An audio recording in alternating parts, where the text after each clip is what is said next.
Hey, everybody. I'm really excited about this webinar today. My name is Harrison Smith, and I'm the founder of Evolution Systems. We hosted a mastermind event this past fall where we had lots of great panelists and speakers from around New England come and share some of the best tips, tricks, and strategies they have.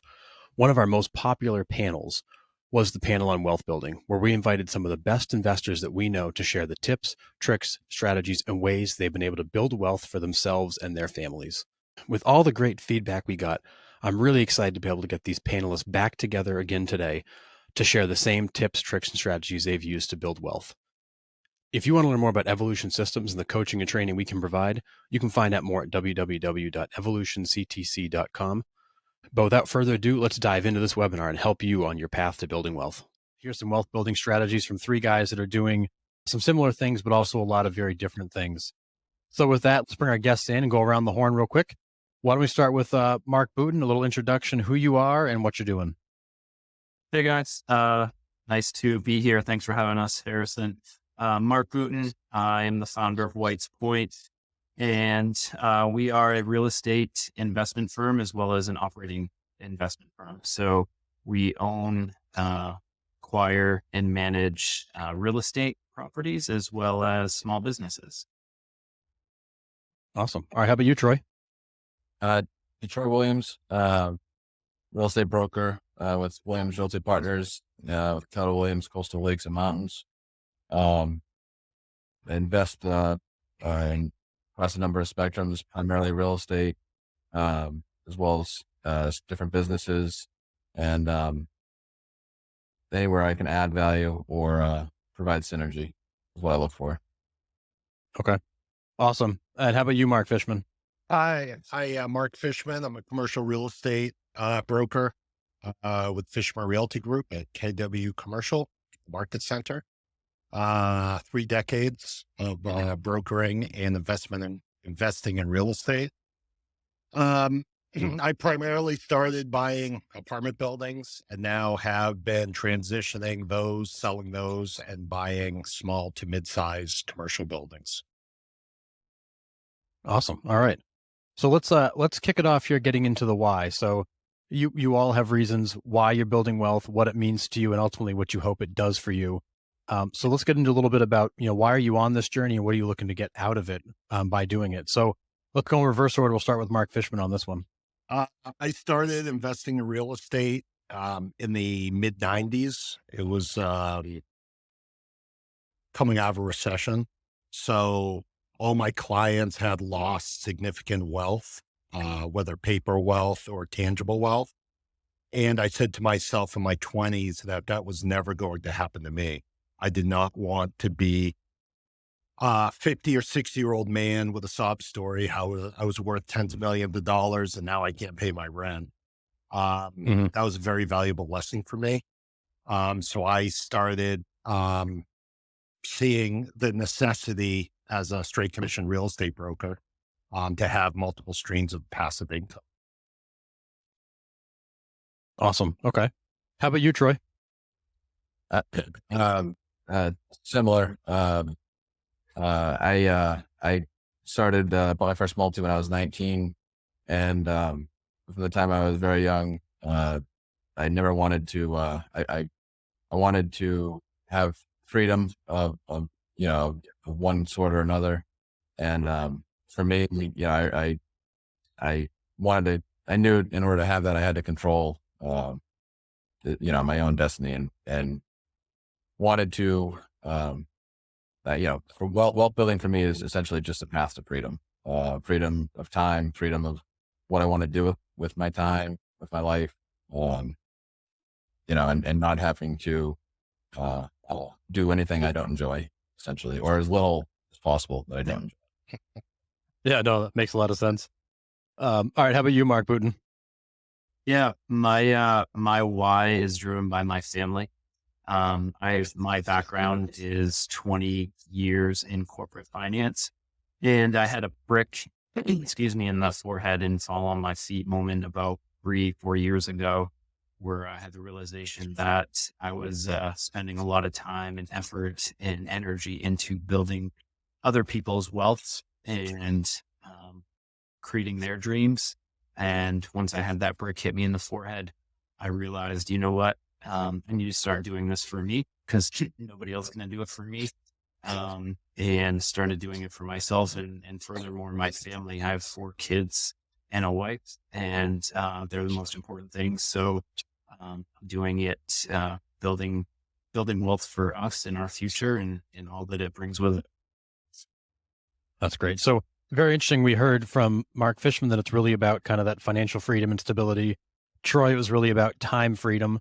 And for Mark, it sounds like it's much more about legacy. So I think a lot of people have the interpretation that maybe there's a singular why they should have, but really, as we all find out, there's something very different that drives each one of us. And you guys are great evidence of that. And the fact that you've got very different perspectives on the why and what you want to get out of it. So I find that fascinating.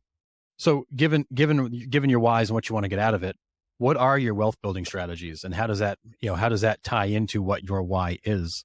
So let's start with Troy on that one. So my strategies, I learned very early in 2000, seeing what happened in 2007, 8, 9.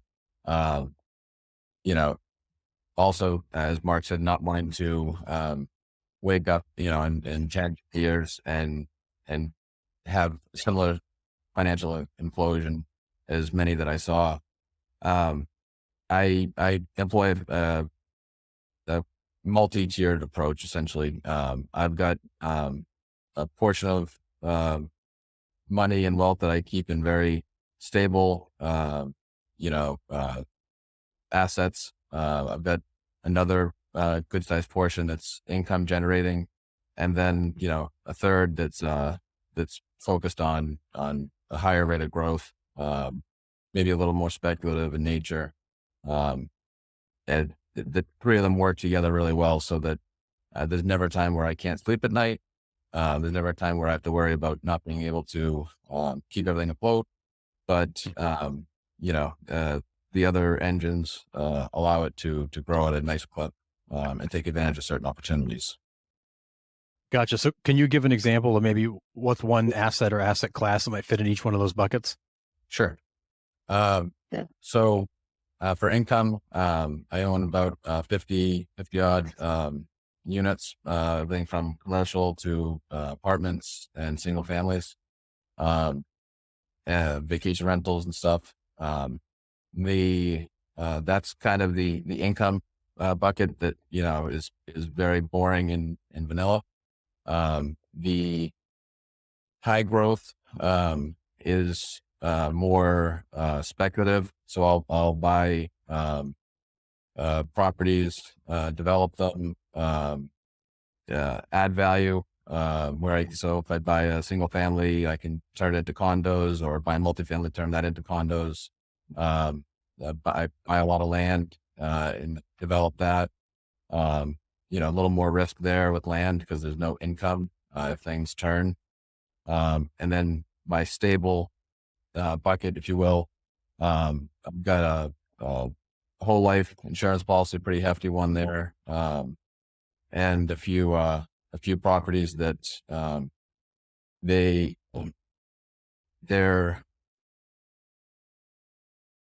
very like storage. I've got a storage property that's it's not sexy at all, but it's something that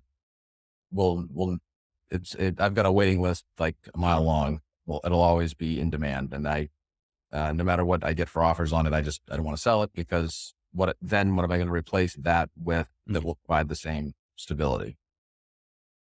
Yeah, no, it makes a lot of sense. How about you, Mark Fishman? What are your wealth building strategies, and how does that connect into your why? Similar to Troy, but I'm really a gut investor. I don't have an advanced degree in economics or finance. I've kind of learned through my own mistakes. But basically, I just look at every property individually to see if it cash flows. I'm not a developer. I have redeveloped a lot of apartment buildings. But as far as like speculative development, that's not really my jam. It's, I started buying the worst apartment buildings in the city, because that's what I could afford and I was motivated. That's changed now that I'm a little bit older and I don't have the stamina or the desire to fight with people every day. So now I'm geared towards probably lower cap rate, triple net leased investment deals. Even, I bought a few car washes, which are lower cap rates, but I like the ability to be able to rapidly depreciate some of the properties and the equipment, which helps me not only, from the cash flow side, but really depreciation. And I'm doing a lot of tax planning and estate planning right now. And to jump on to what Troy had mentioned about a whole life policy, I've been paying into a whole life policy for about 20 years. So now we are doing some major like estate planning and tax planning for the future for our family, where we're going to use that whole life policy as a bank to grow the portfolio for my family.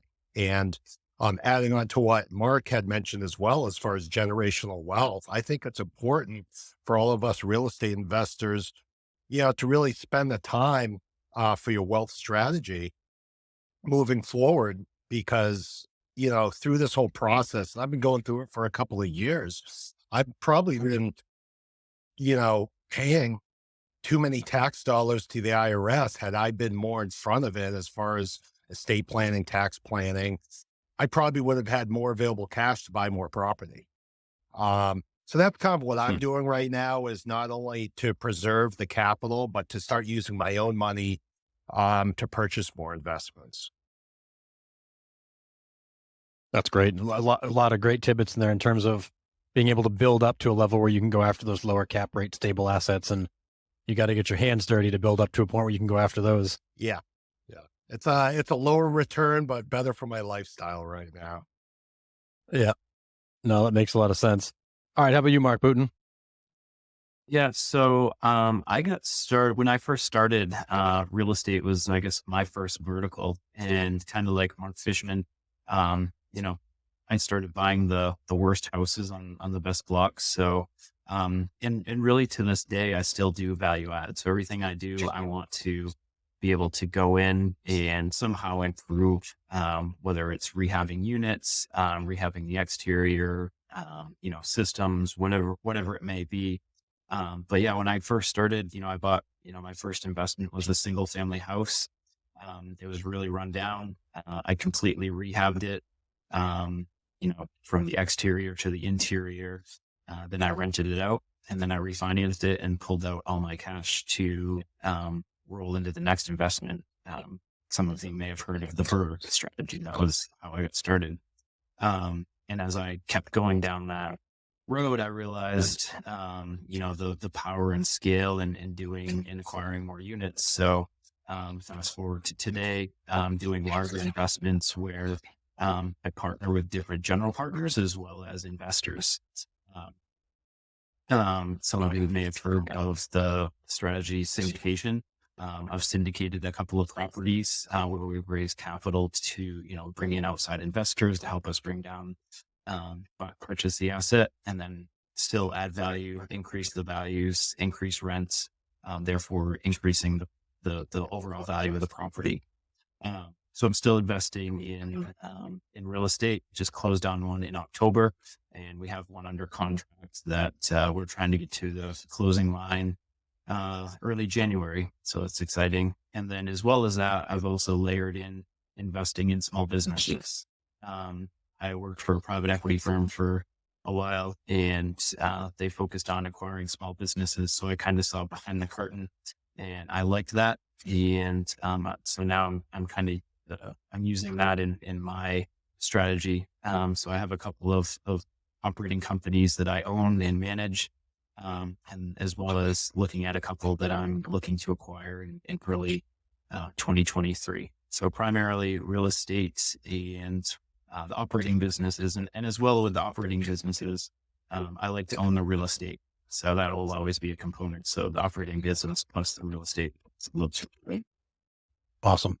Okay. So the next question I want to ask, and you started to get into it, Mark, so we'll stay with you on this one for a minute. Is how did you get started? You guys have these really well thought out strategies.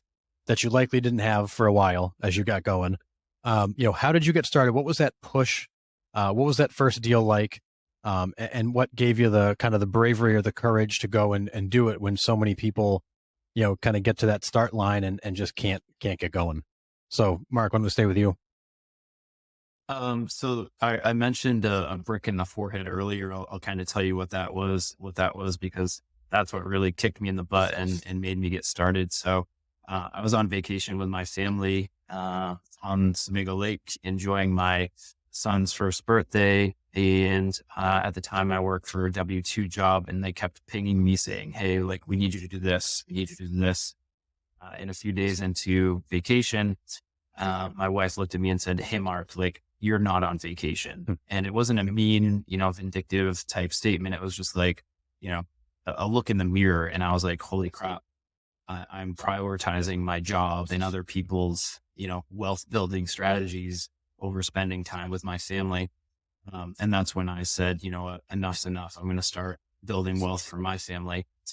So that was really that's what propelled me into looking into investing in real estate and other areas. So from there, I got educated, took some time.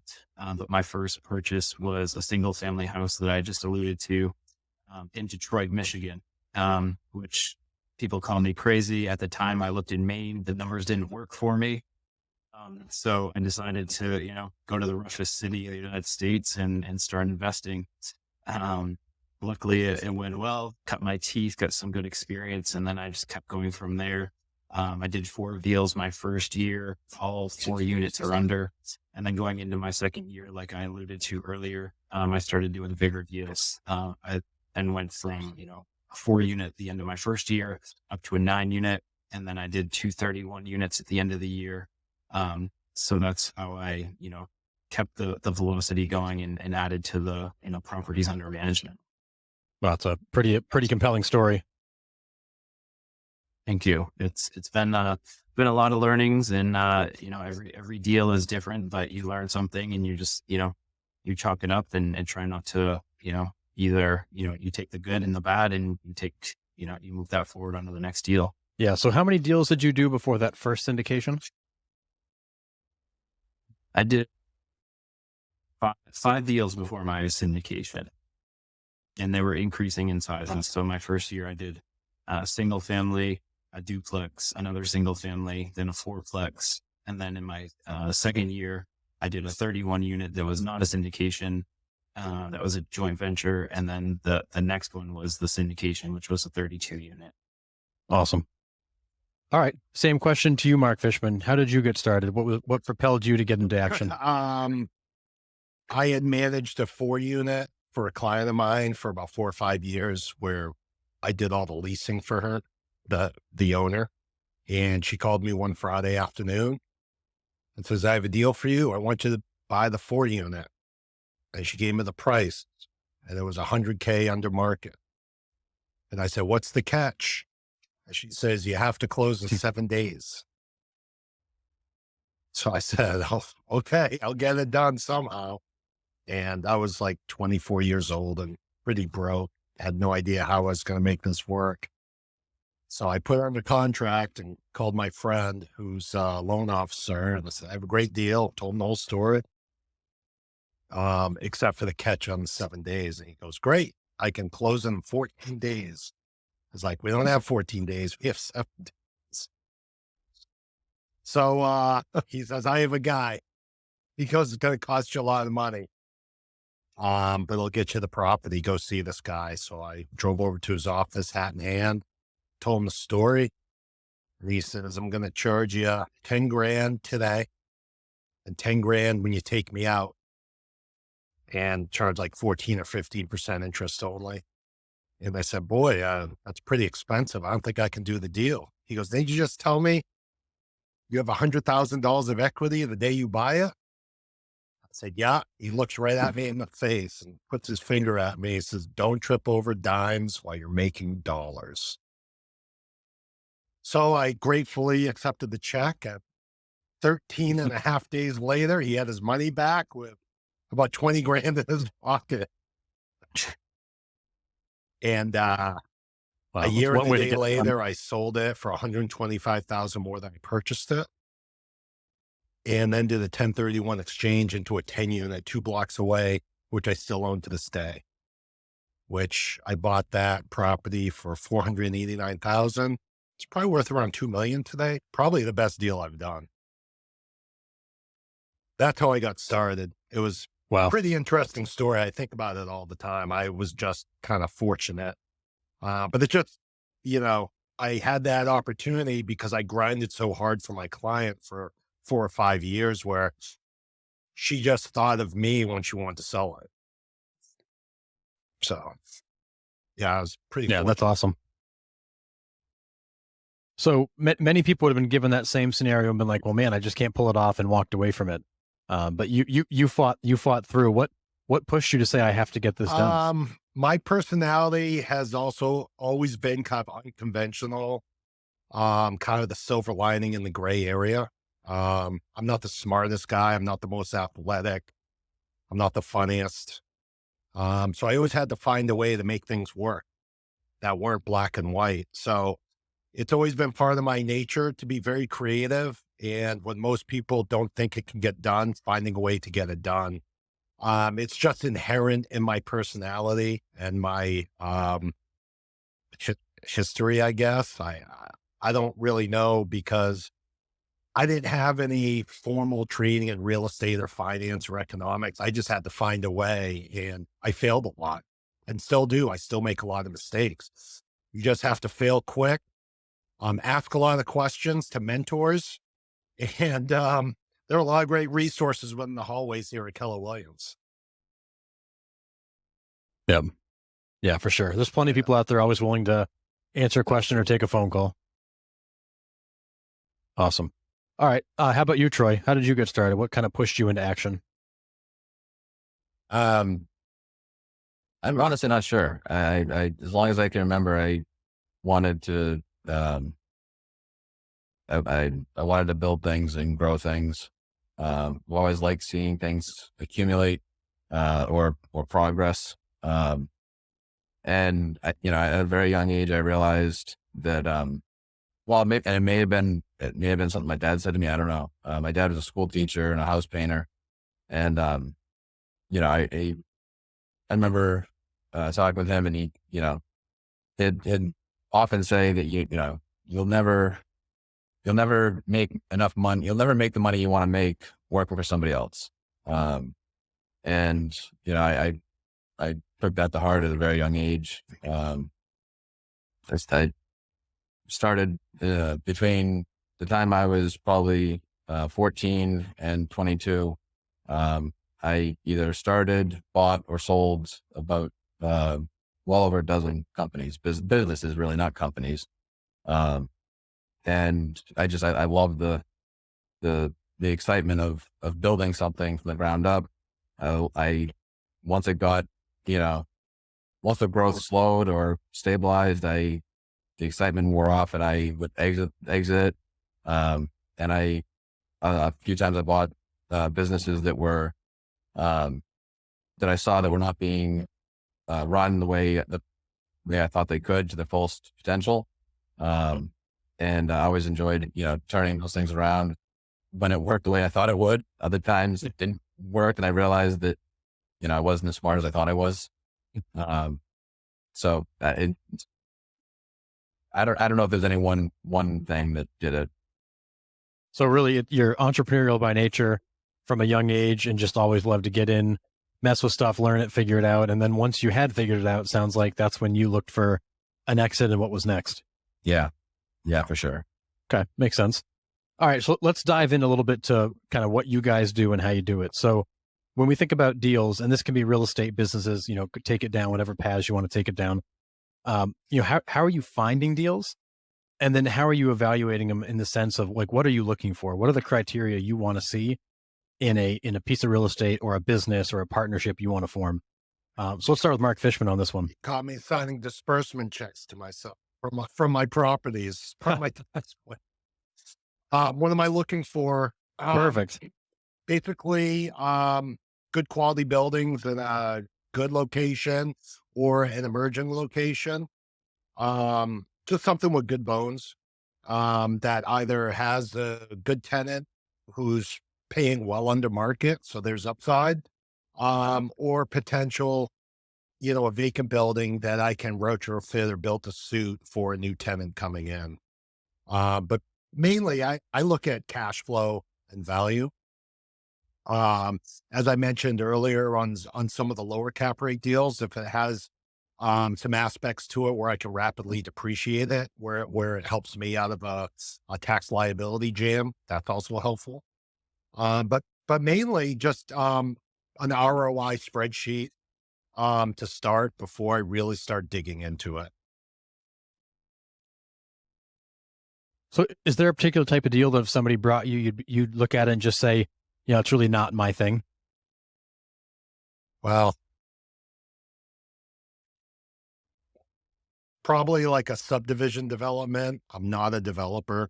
Um, I pretended to be Mhm. one for a bit. It did not work out well. So I do not plan to have that experience again.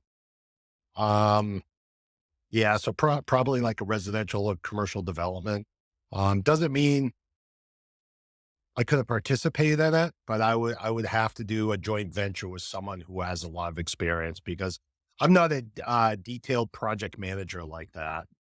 That's pretty intense, and I'm more of a fly by the seat investor. It really comes down to gut for So me. you like, Um, I usually know within the first 30 seconds on the property if I'm interested in it. And I think that just comes from years of experience, walking through properties, knowing the area. I really try, I've been hurt a few times going outside my geographic area, thinking I knew more than I did. Um, but with some failures, I've kind of reined it back a little bit, and I'm okay spending more money in certain areas if I'm familiar with it, versus having to hire somebody to get me out of a jam or help me figure it out. That gets really expensive very, very quickly. gotcha. So you like the value add properties, some opportunity there to push Yep. value up, some cash flow, not afraid to go in and put some work into it. Okay. But not looking to go build from the More. ground up. All right. So how about you, Troy? How are you finding opportunities and how do you evaluate them? What are you looking for? Uh, I I never I'm looking everywhere at all times, always letting people know that I'm looking as well. Um, I mean, the first, as Mark Fishman said, I'm not super smart. I don't have any degrees in finance. I like to have a very large margin of error. So one of the first things I rule something out for is if everything has to go perfectly, it's not for me. I know myself well enough that I'm going to make several mistakes. And there's only so much I can control. So I do look for, things that have, first thing I look at is the downside. If the downside is acceptable, then I'll look further and hear about the upside. When somebody starts telling me something about, all these crazy projections, it's not for me because, odds are, you get those projections, we got to dance just perfectly. And that I'm nowhere near perfect. I look for the simple stuff, ideally things that I've done before, or, know how to do well. I'm also to a very small geographic area, and that allows me to see value that others may overlook. I almost always it's a value add. Sometimes it's as simple as extending a sewer line to get more units that people don't know, can be done or how to do it. Other times it's knowing, the abutters and, being able to buy a property below market, then overpay for a small piece from the abutter to all of a sudden have a much better property. You know, it's value add in many different ways. If the downside's low, I don't need to hit home runs every time, but I don't want to strike out. So, you know, for me, my ideal candidate is a double, mixed in with some triples, knowing that I will certainly, you know, hit some triples will end up being singles. But you know, staying in the game, not going to zero and moving forward, getting that, you know, so for me, I you know, also like Fishman, I was never very athletic at all, quite the opposite. I didn't say I wasn't athletic. So business is kind of my, oh, sorry. I was I very said not the athletic. best. So yeah, I was the worst. I didn't even make it on the team. So business has always been my sport. And, you know, money's been kind of the scorecard. So the better I do, with the project, you know, it's like, I compare it to the playoffs or sports. Okay, fair enough. And you mentioned earlier that you do have some development in your background. Yeah. Is that something you actively pursue, or is it more so if a good opportunity comes across, you'll look at it? No, I actively pursue it. Okay. I really enjoy, land. I enjoy zoning to a certain extent. Being in this business, we see a lot of things, that people put out there. Oftentimes they either, think the zoning, they see the first part of the zoning and they go, oh, this can do all of these things, but they miss like the footnotes or something else.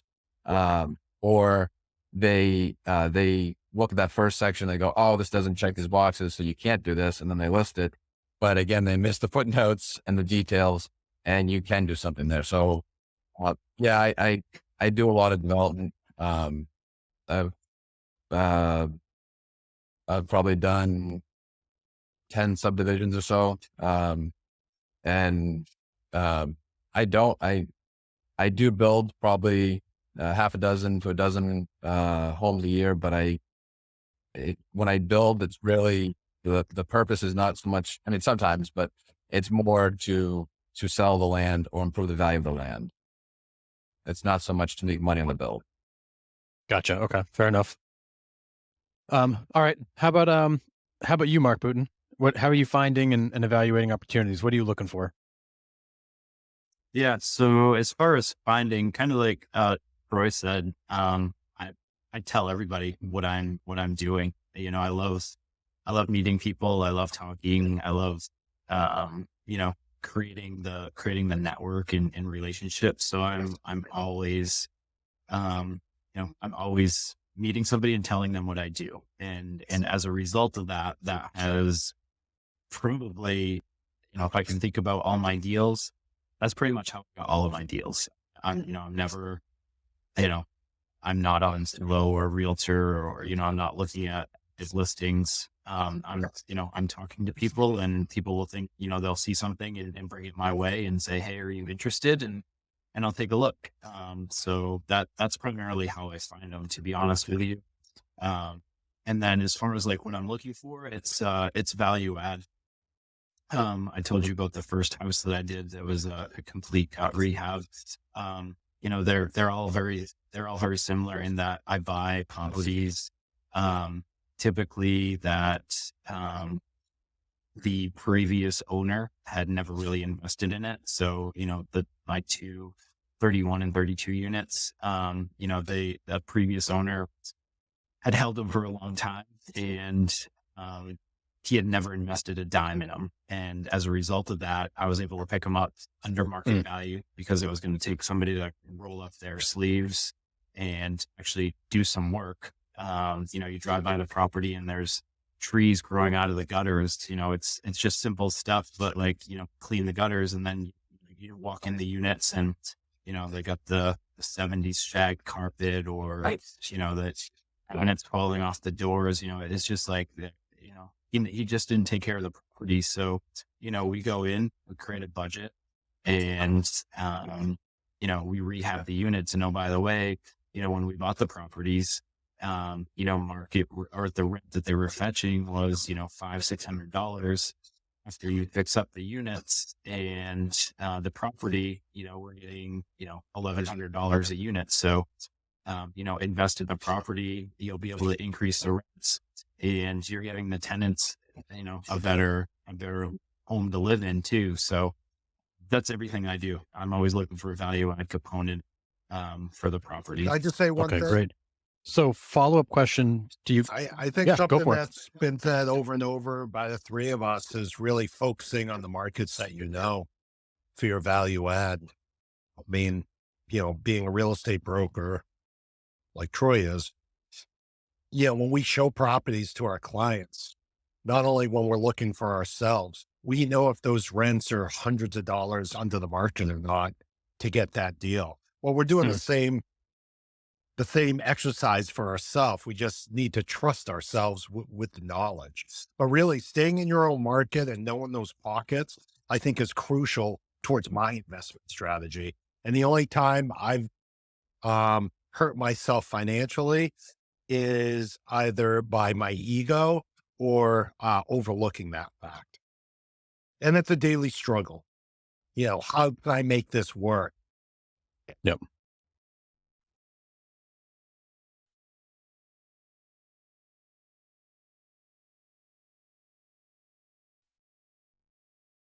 That's so true.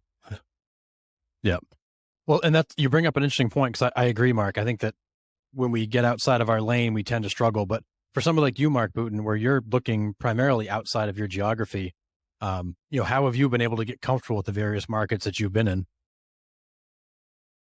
Yeah, good question. So I am, I have historically invested all out of state. The one that I mentioned earlier that I'm closing in January is in Maine. So I'm actually pretty excited about that. But as far as my out of state properties, I have a lot of holdings in Georgia, and, to start, I flew down there and I spent a few days in the market, driving around, getting a tour.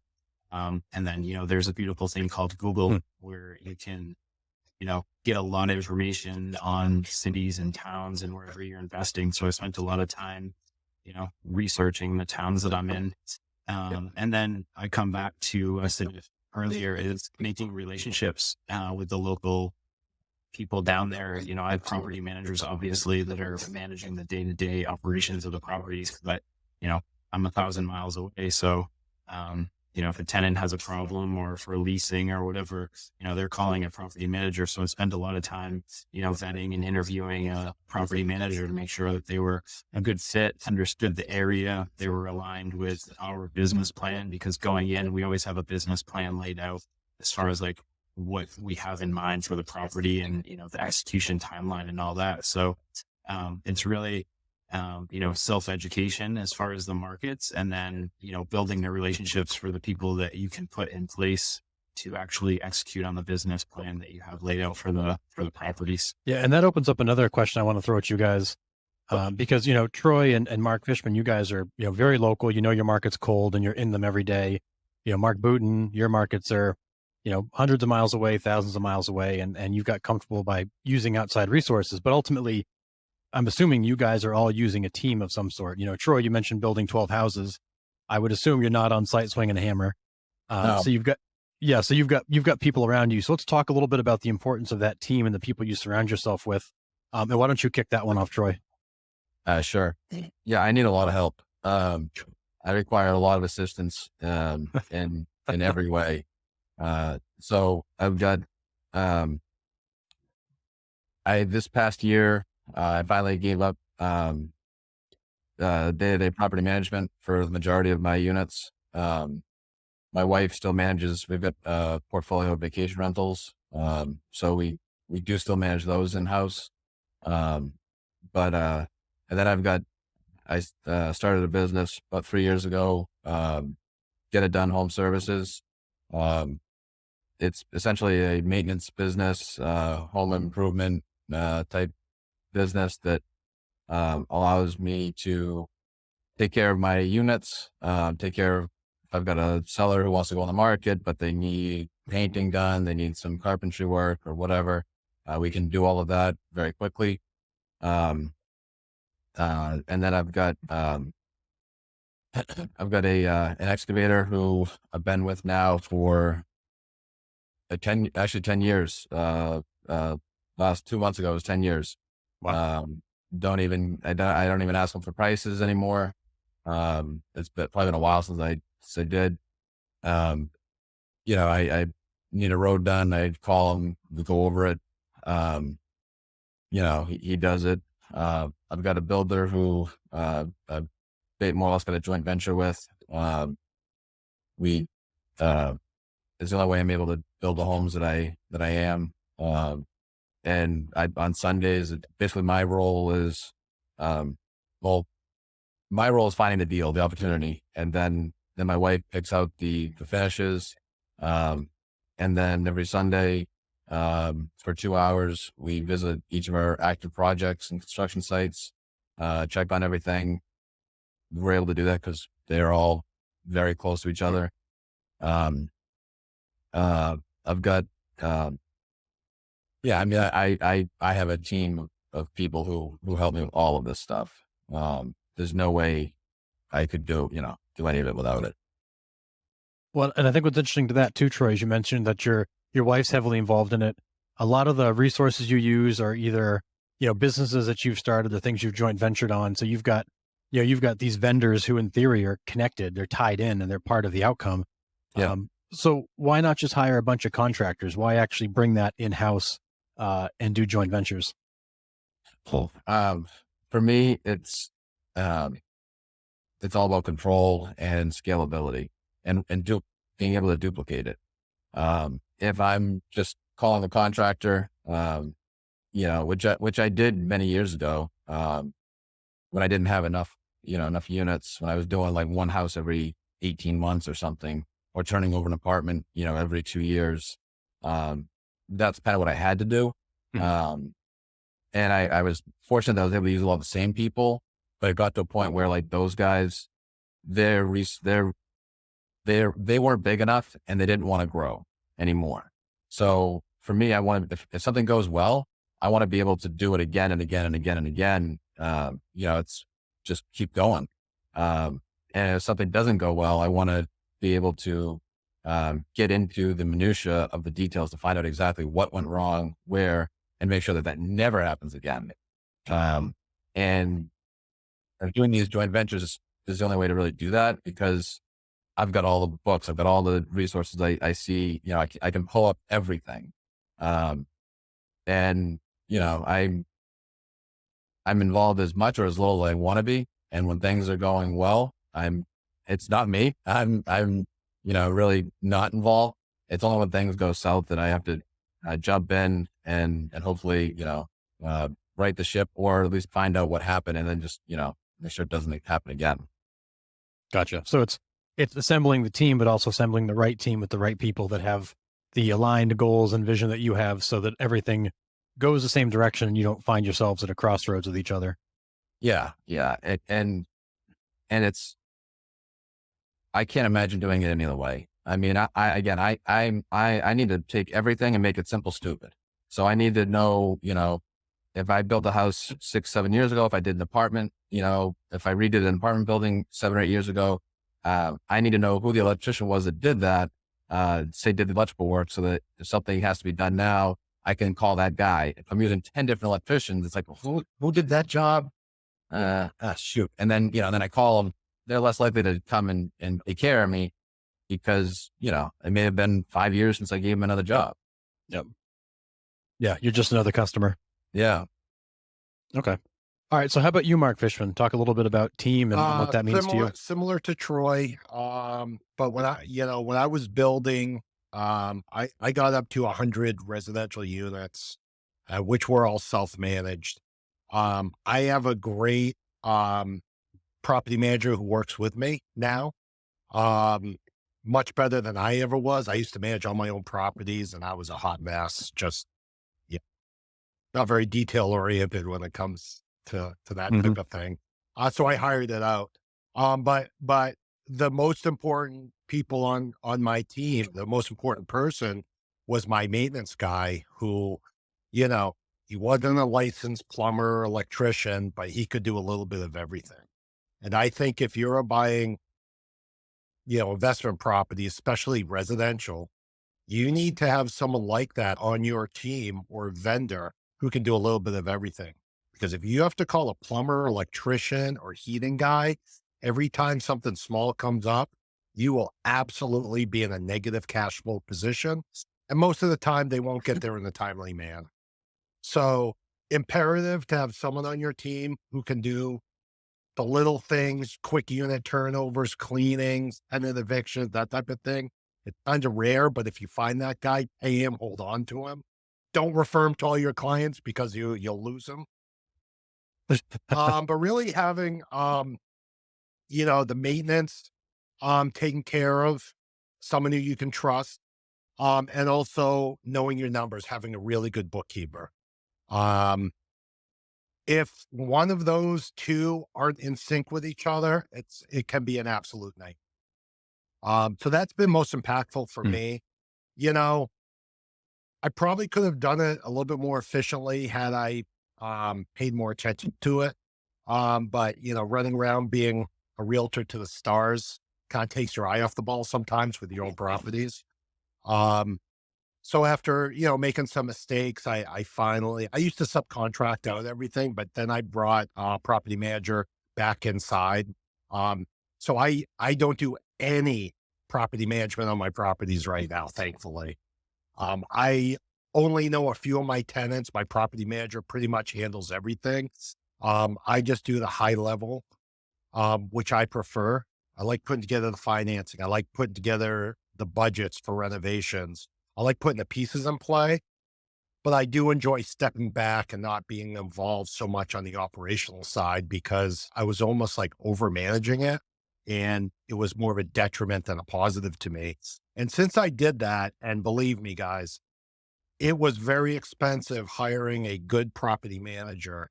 I took a pretty big setback, and that was an adjustment for me, making sure my books were legitimate. We're paying all the tax.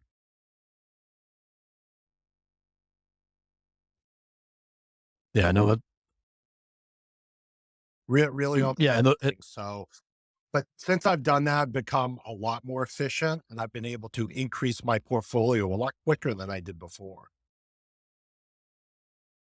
yeah, and that's amazing because we often get involved and we stay involved too long, and usually when we fire ourselves, that's when we see things really pick up. I should have fired myself 10 years earlier. All right, so how about you, Mark Booten? So Mark Fishman, Troy Williams, these guys are working with some local folks. You're not. Let's talk a little bit about team for you.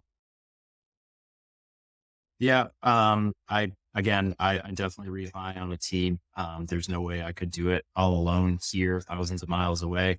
The way that I structure it is that I find a property manager, that I know, like, and trust, and has either all the tools or all the contacts to do everything that I need them to do, just them. So, calling property manager, for whatever needs to be done. I don't have, my property manager does the maintenance, the rehabs, they do the evictions, they go to the local court. So, like, I have one throat to choke. I just call them, and whatever needs to be done, they're on it, and they either do it themselves or they have the network to make a call and call somebody else in to do it.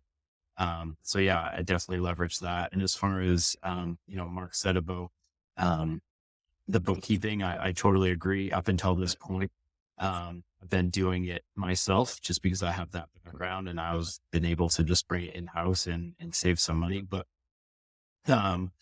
as we transition into 2023, I'm firing myself, and I'm hiring, a little bit of a plug here. I'm hiring my bookkeeping company, to start doing the books and records for all my properties. So, it was good experience to, get started, and it was an easy way to save a little bit of money, but, realizing that, my time is best used somewhere else. So I'm firing myself and hiring the book company's team to do it for me, to free my time up for other stuff. Yeah, that's awesome. It's always good to fire yourself and let somebody who's really good in that lane do it.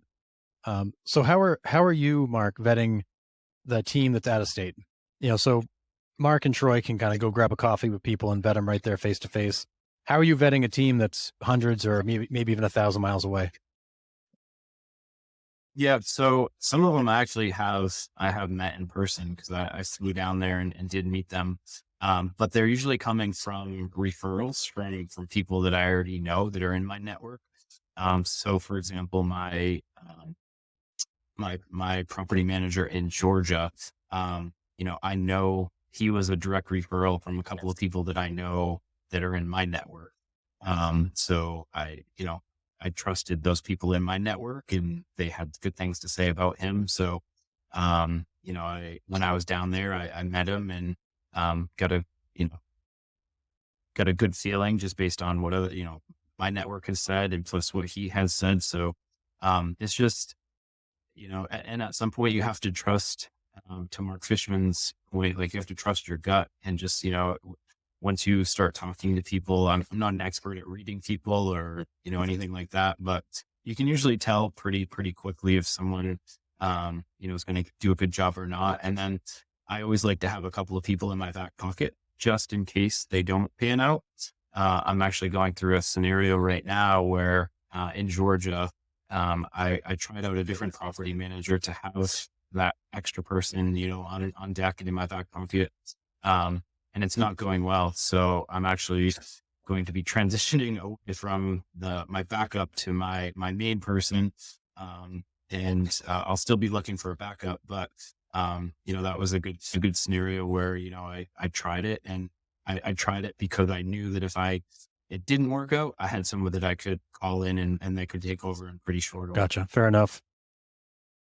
All right. So let's steer a little bit into some strategies to protect your wealth. I know that's been a big item for several of us, and I know for you guys in particular. What are some of the strategies you're using? So you've accumulated some wealth, you've had some success. So now what are you doing to protect that? What are the things you're doing to minimize your risk? So let's start with Mark Fishman on that one. That's a great question, especially for what's going on in this interest rate environment and the shift that I think we see coming in the market, however that works itself out.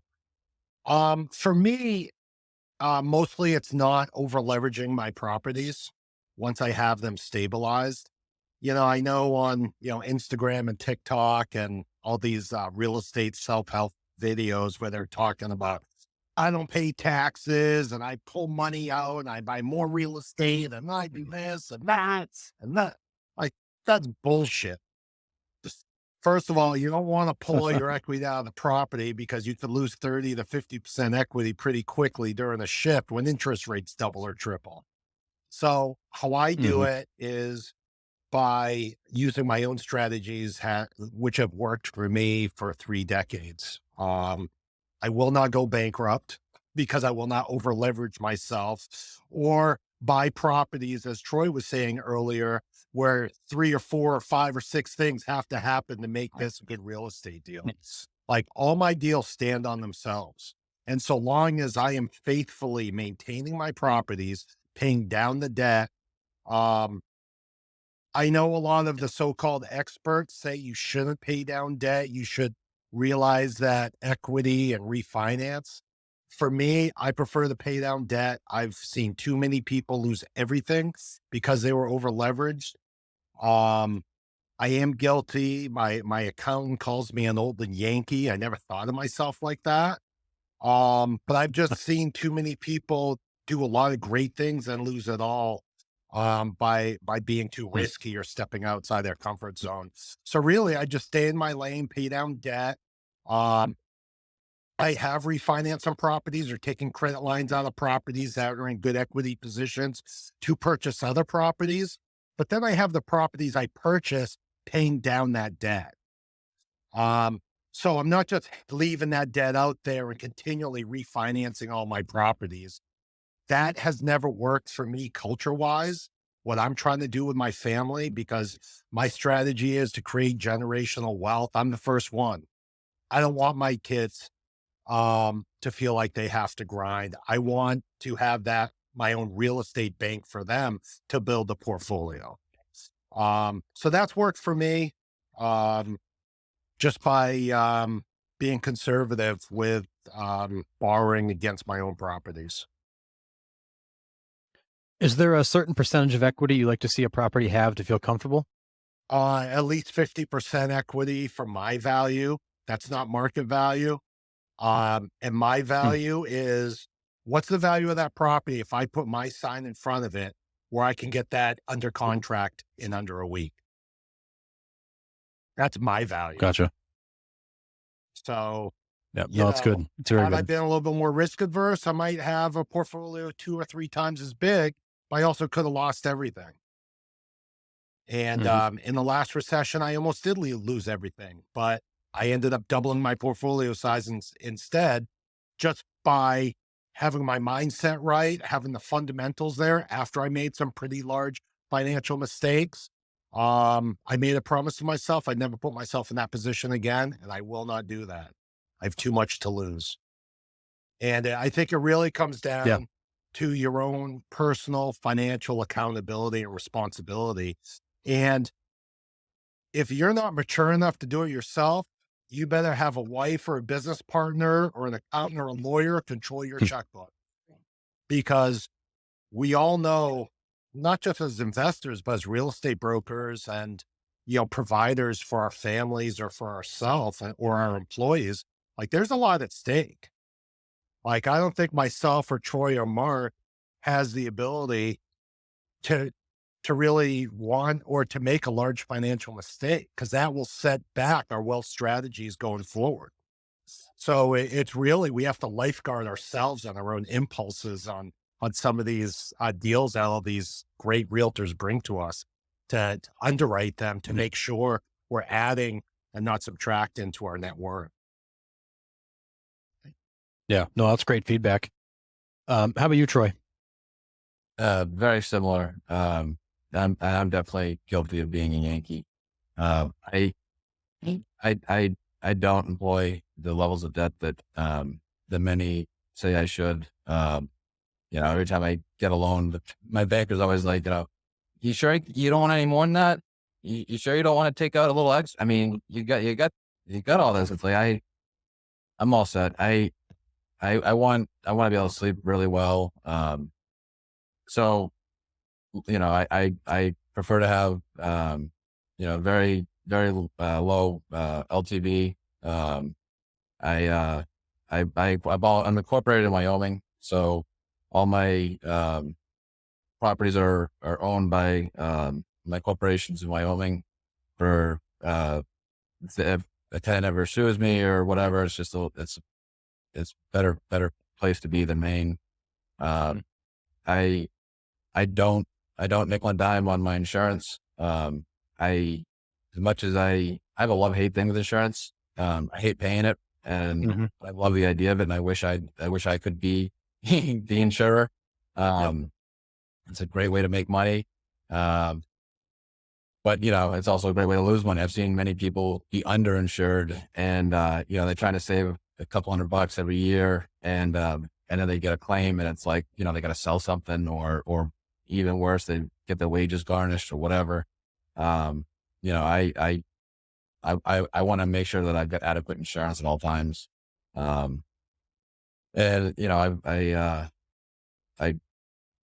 think, and looking at, different ways to hold property, obviously, I'm sure everyone uses different, the LLC for a lot of things. I'm looking at, I've got somewhere, although I'm young, I like the idea of an irrevocable trust for estate planning and such, and some tax strategy. I've got, looking at all of those things, so that, if shit hits the fan, I'm covered. Yeah, and great advice. Yeah. Great advice for anybody. All right. How about you, Mark Booten?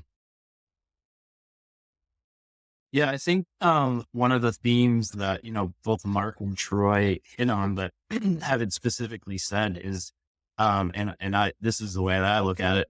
I think a good deal is made when you buy it. Like if you're not buying a good deal, you're not going to make a good deal after this. So for me, like I underwrite super conservatively. I'm always looking at my downside. Like Troy said earlier, like, if I'm going into a property, sure, yeah, market rents are X at this point, but oh, by the way, like what happens if the economy tanks and like, the jobs in my town like move away? Like what will rents be, after that happens? So like stress testing the property at, worst case scenario. And if I can still, service my debt, make a cash on cash return, pay my investors, all those type of things, then I know that, I don't want to say a safe bet, but it's a good enough bet for me to make to say that I can sleep at night and feel comfortable to take down to take down the asset. Because, if things do go really well, then that just, boosts the returns for everybody involved. So, just, I warn people, underwrite very conservatively. And if you're going in, make sure that it's a good deal, worst case scenario. Because anything on top of that is just like icing on the cake. So I'm definitely always, conservative and not pushing the envelope. I mean, at the end of the day, if you're underwriting your own deals, like I am, like you can make numbers in a spreadsheet work and tell you anything you want. You really have to be honest with yourself and from an objective standpoint and make the right decision, because you don't want to put yourself in. And for me, like I said earlier, I have investors in my deals. So what I hold paramount, obviously I'm very protect my capital, my wealth, but if I'm taking on other people's capital, that's all of a sudden, another level to protect and ensure that I'm getting people into a good deal. So I would just say, make sure you're looking under all the, all the corners and peeling stuff back to make sure that it's a good deal on day one and not a good deal on. Yeah. The best way to stay out of trouble is to buy the deal right up front so you can't get into trouble, right? That's right. That's right. Cause like like Troy said, like, if everything has to go right for this thing to be a good deal, I haven't bought a property yet that everything has gone according to plan. So if, build in that margin of error, because it's going to that's good. All right. We got a couple minutes here to wrap up. So last thing as we head out, if somebody's watching and wondering, what is one thing they could do today to get started?